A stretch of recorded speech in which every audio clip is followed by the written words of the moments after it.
Mabuhay mga kaibigan, welcome sa ating ilang mga minuto na political deep dive kung saan tatalakayin natin ang pinakamabagong kaganapan sa Philippine politics. Ako ang inyong host at ngayon pag-uusapan natin ang mainit na issue ha. Kinabahan na raw ang PBBM administration kay Congressman at Senator-elect Rodante Marcoleta dahil sa kanyang plano na pigilan ang impeachment trial ni Vice President Sara Duterte. Ano ang tunay na kwento sa likod nito, ha? Is it a power play, a political chess game, or just another day in the Philippine political circus, ha? Kung ikaw ay isang kabataan sa Pilipinas o isang OFW sa United States, ha, Canada, Dubai o kahit saan sa mundo, United Kingdom, Australia, Saudi Arabia, Japan, Hong Kong, Singapore at marami pang iba, hindi mo dapat palampasin ito, ha?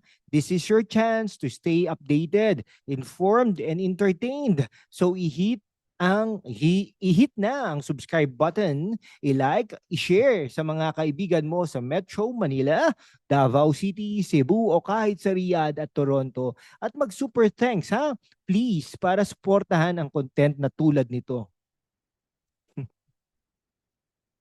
Let's dive in.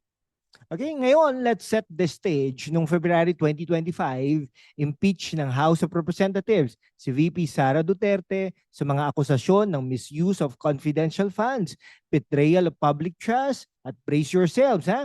Alleged death threats laban kay President Marcos, First Lady Liza, at House Speaker Martin Romualdez. Pero heto ang plot twist. Si Congressman at Senator-elect Marcoleta, isang kilalang Duterte alay, ay handang-handa na raw ipagtanggol si VP Sara Duterte.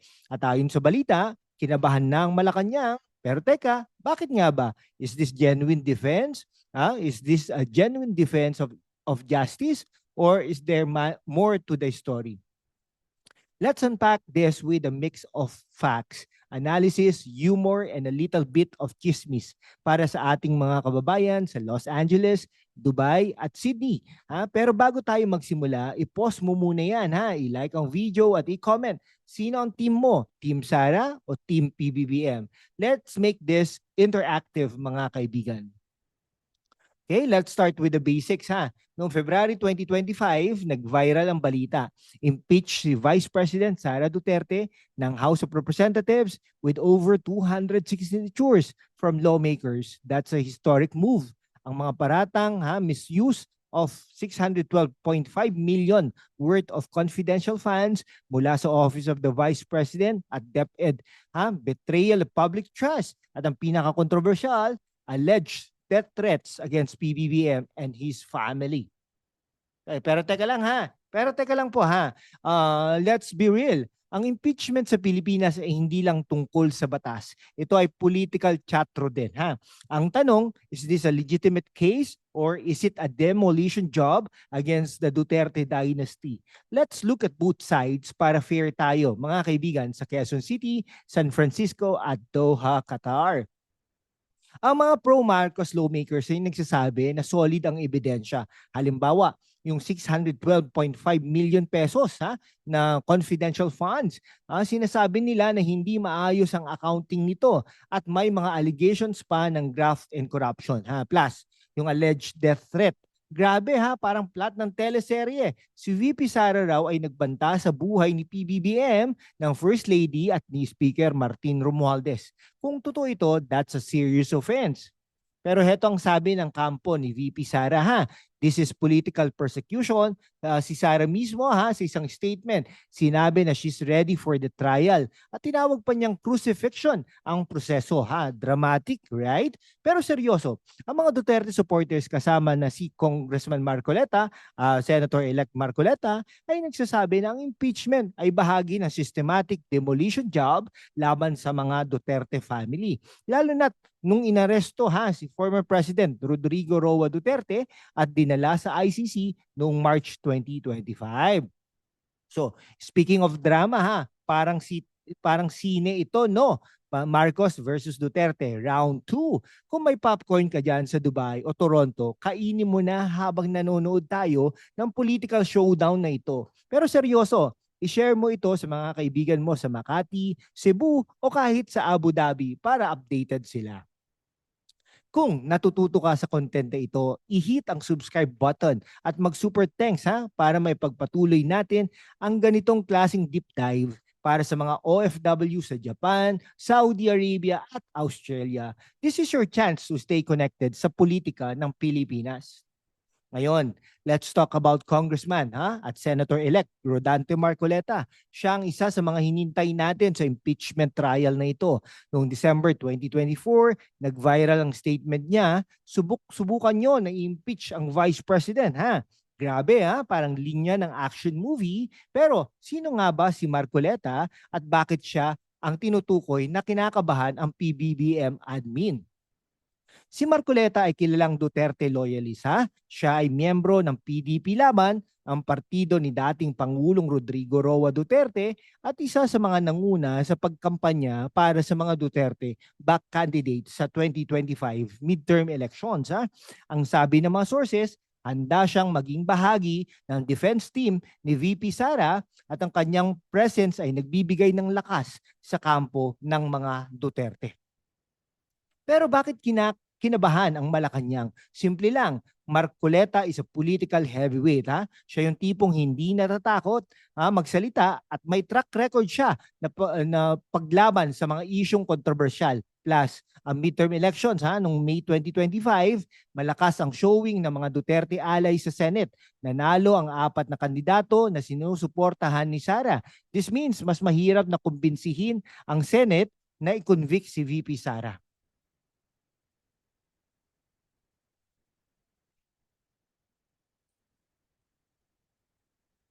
Wait lang Euros. Okay. Kung si Marcoleta ang superhero ng kwentong ito, ano kaya ang cape niya? Siguro yung banner ng PDP Laban. Pero seryoso ang lakas ng loob ni Marcoleta ay parang sinasabi sa Malacanang, huwag nyo kaming subukan. Kaya naman, mga kababayan sa Hong Kong, Singapore at Vancouver, i-comment nyo Team Marcoleta ba kayo o Team Malacanang? Kung gusto mong malaman ang susunod na kaganapan, isubscribe na at i-share sa mga kaibigan mo sa Taguig, Davao o kahit sa London. Mag-super thanks din para suportahan ang content na tulad nito. Let's zoom out para makita natin ang bigger picture. Ang labanang Marcos Duterte ay hindi lang tungkol sa impeachment. Ito ay tungkol sa dalawang political dynasties na nag-aagawan ng kapangyarihan. Noong 2022, nanalo si PBBM at VP Sara bilang unity team. Pero ngayon, parang break up na magjowa na may kasamang public Twitter war. Ang Marcos administration ay sinasabing hindi direktang nagtutulak ng impeachment. Ayon kay Malacanang Press Officer Claire Castro, pero ang mga critics, lalo na ang mga Duterte camp, ay nagsasabi na ito ay orchestrated para ma-sideline si Sara bago ang 2028 presidential elections. Bakit? Kasi si Sara ay tinuturing na malakas na kandidato para sa pagkapangulo at ang impeachment ay maaaring mag-disqualify sa kanya for life kung mapatunayang guilty. Pero heto ang kabilang panig. Ang Marcos camp ay nagsasabi ng impeachment ay tungkol sa accountability, hindi politics. Ang sabi nila, kailangang imbestigahan ang mga allegations laban kay Sara, lalo na't may mga ebidensya raw ng misuse of funds at threats. Pero teka, hindi ba't ang timing ng impeachment kasabay ng arrest ni Rodrigo Roa Duterte sa ICC ay parang masyadong convenient? Isipin mo, sa isang banda, si PBBM, anak ng dating diktador, na si Ferdinand Marcos Sr. na kinamumuhian ng mga Pilipino, na talagang hindi pa pinauwi hanggang namatay siya. Ganyan po kinamumuhian ng Pilipino ang diktador na si Ferdinand Marcos Sr. na gustong-gusto na linisin ang pangalan ng kanyang pamilya. Sa kabilang banda, si Sara Duterte, anak ng kontrobersyal na si Rodrigo Roa Duterte, na kilala sa kanyang Iron Fist leadership. Parang Game of Thrones Pero sa Malacanang, sino ang mananalo sa labanang ito? I-comment mo ang prediction mo. Mga kaibigan sa Sydney, Dubai, Cebu. Kung na-enjoy mo ang ganitong klaseng analysis, i-like, i-share at i-subscribe para sa mga OFW sa Qatar, Italy at New Zealand. This is your chance to stay connected sa balita ng Pilipinas. Mag-super thanks din, please, para maipagpatuloy natin ito. Okay, ngayon let's talk about the impeachment trial itself. Ayon kay Senate President Jesus Escudero, ang trial ay nakatakda sa July 30, 2025 sa pagbubukas ng 20th Congress. Pero may twist, isang top senator ang nagdraft ng resolution para i-dismiss, no? Para i-dismiss ang impeachment case ni Sara Duterte at si Marcoleta, no? Siya ang isa sa mga nangunguna sa laban para ipagtanggol si VP Sara. Ang Senate ang magde-decide kung guilty o hindi si Sara. Pero here's the catch. Kailangan ng 2/3 vote, 16 out of 24 senators para makonvict siya. At dahil sa malakas na showing ng Duterte alay sa midterm elections, tulad ni Bato de la Rosa at Bongo, mukhang mahirap ma-secure ang 16 votes na yan. Si VP Sara mismo ang naghain ng petisyon sa Supreme Court para i-challenge yung validity ng impeachment.